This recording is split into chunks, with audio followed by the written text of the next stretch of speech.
Bismillahirrahmanirrahim. Assalamualaikum warahmatullahi wabarakatuh. Nama saya Ahmad Fikri Zamani, NIM 17660065. Saya akan mempresentasikan tugas akhir saya yang berjudul Redesain Balai Perpustakaan dengan Pendekatan Arsitektur Regionalisme di Kota Jombang. Tapak ini berada di Jalan Dr. Sutomo nomor 19 Sengon, Kecamatan Jombang, Kabupaten Jombang, Jawa Timur. Sedikit intermezzo tentang Jombang. Jombang adalah salah satu kota di Jawa Timur, memiliki ciri khas toleransi yang tinggi dan dapat dibuktikan dengan beragamnya agama dari masyarakat di Jombang.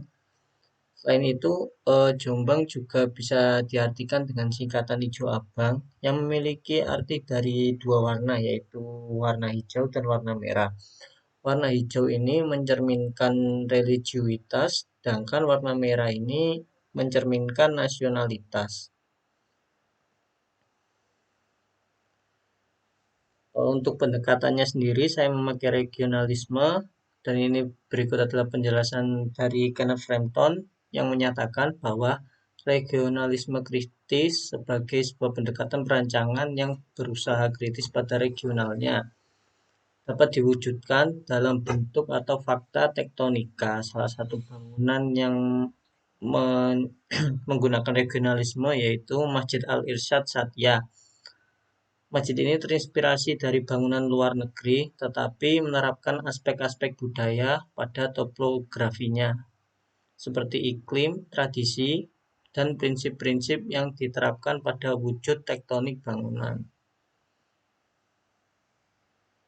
Untuk ide dasar desain ini, saya menggunakan OMA yang berasal dari bahasa Jawa yang berarti hunian, di mana penjelasan OMA yaitu suatu bentuk bangunan yang beratap memiliki fungsi sebagai hunian. Konsep OMA yang saya pakai yaitu atap joglo, di mana atap joglo ini merupakan salah satu ciri khas bangunan di Jawa yang memiliki ciri khas unik yaitu berupa atap yang tinggi dan curam.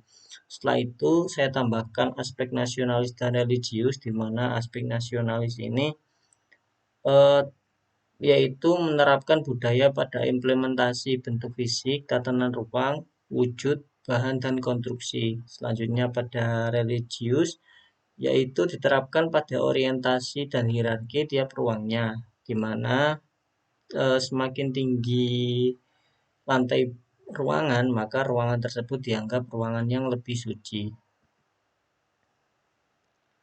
Fokus pada perancangan kali ini yaitu terdapat pada sirkulasi, kenyamanan, zonasi, penghawaan, pencahayaan, dan penataan ruang.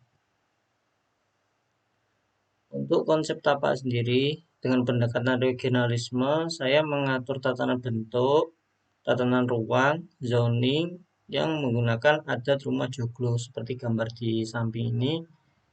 Selanjutnya untuk konsep bentuk dan ruang, terdapat ciri khas berupa lantai yang lebih ditinggikan. Seperti contoh ini terdapat ruang penyimpanan buku yang memiliki lantai lebih tinggi daripada sirkulasi, dan juga terdapat area komputer yang memiliki ketinggian lantai yang lebih tinggi daripada lantai untuk sirkulasi.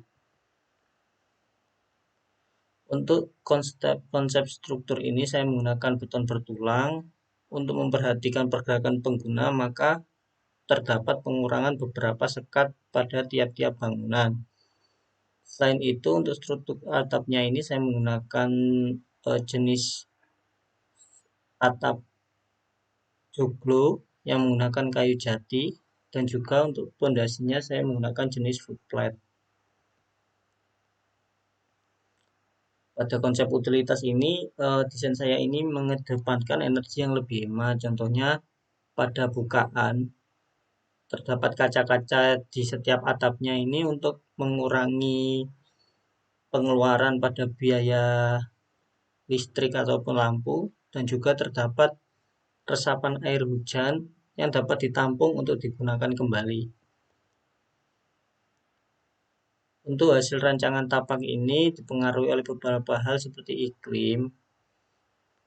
Karena Jombang memiliki iklim tropis, maka untuk mencegah ketika terjadi panas, maka saya menggunakan atap dari tanah liat. dan juga batu bata merah untuk meredam panas. Terdapat pula atap yang tinggi dari lantainya yaitu sekitar 4 meter untuk mengurangi panas dari atas. Selanjutnya ada filosofi dari budaya yaitu karena Jombang identik dengan masyarakat Jombang identik dengan pola pikir yang terbuka, maka diaplikasikan pada pengurangan sekat tiap-tiap ruangnya. Dapat dilihat dari Dena, eh, beberapa ruang di lantai 1 seperti nomor 7, 15, 14, 13, 12, 11 ini ruangan bersekat, sedangkan selainnya ini tidak ada sekatnya. Sedangkan untuk lantai 2 yang bersekat hanyalah pada toilet, ruang rekaman, dan juga musola.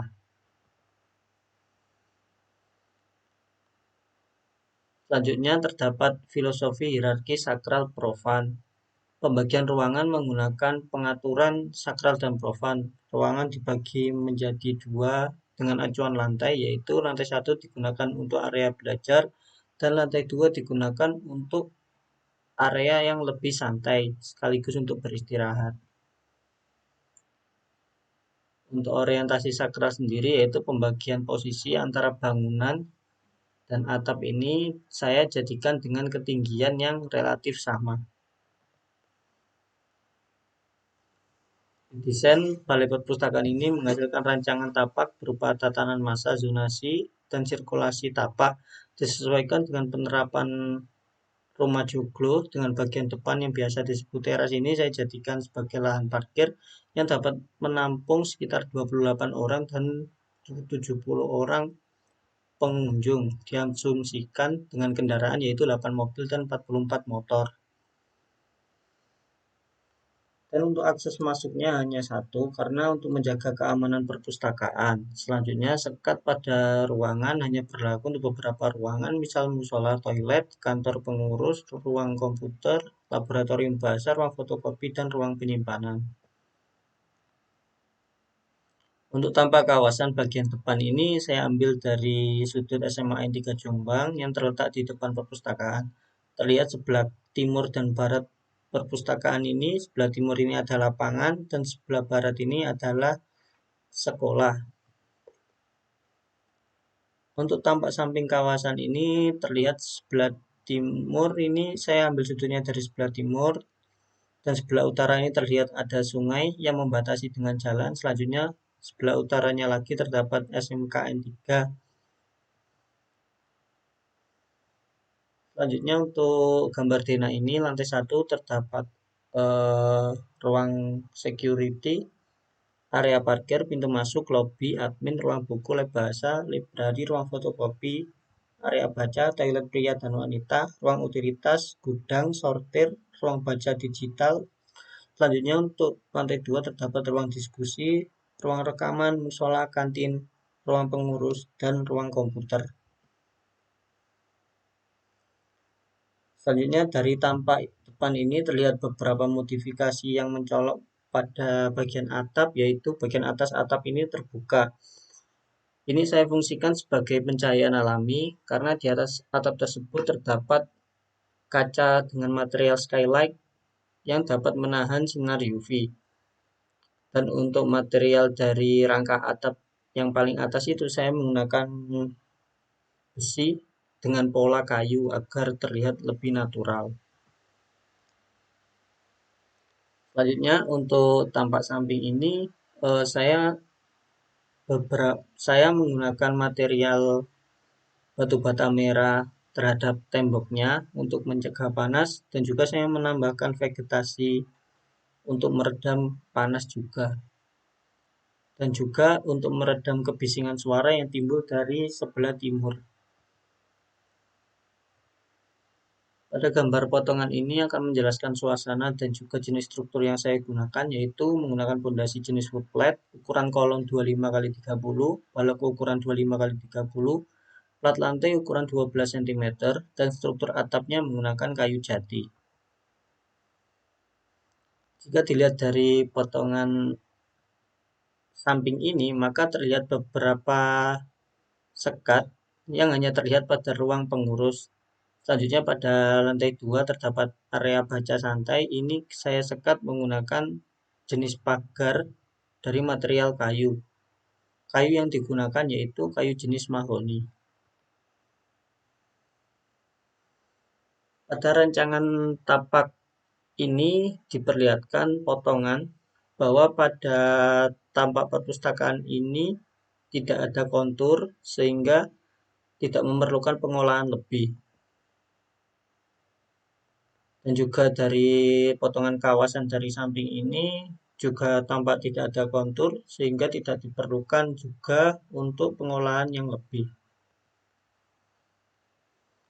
Berikut adalah gambar interior dari ruang admin dan penyimpanan buku. Terlihat bahwa ada kenaikan level lantai dari sirkulasi menuju ke area penyimpanan buku. Selanjutnya ini adalah area baca. Area baca juga saya terapkan untuk meningkatkan ketinggian lantai.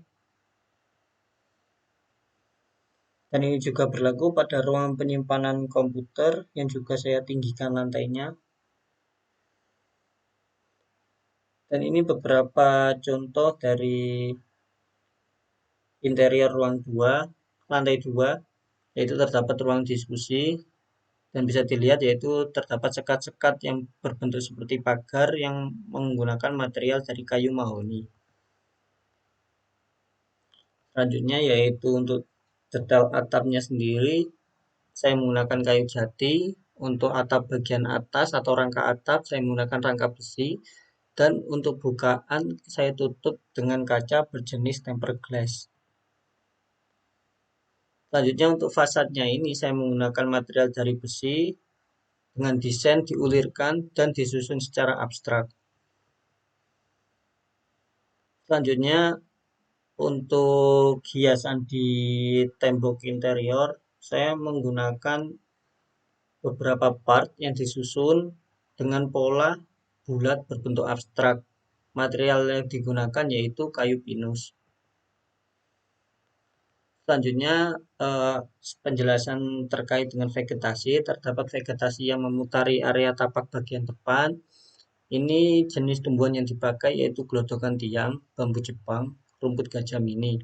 Sedangkan untuk area parkir ini saya menggunakan material jenis paving block. Dan juga terdapat vegetasi indoor yang terdapat pada lantai 1, yaitu dengan jenis tanaman bunga aster, kaktus, dan rumput gajah mini. Bisa dilihat untuk tatanannya bahwa gelodokan tiang terletak di depan, selanjutnya bambu Jepang terdapat pada tiap-tiap samping. Untuk alasnya sendiri saya menggunakan rumput gajah mini. Dan ini untuk penataan vegetasi pada bagian interior, yaitu terdapat tanaman kaktus, bunga aster, dan rumput gajah mini. Sekian presentasi dari saya. Apabila ada kurang lebihnya saya mohon maaf. Wassalamualaikum warahmatullahi wabarakatuh.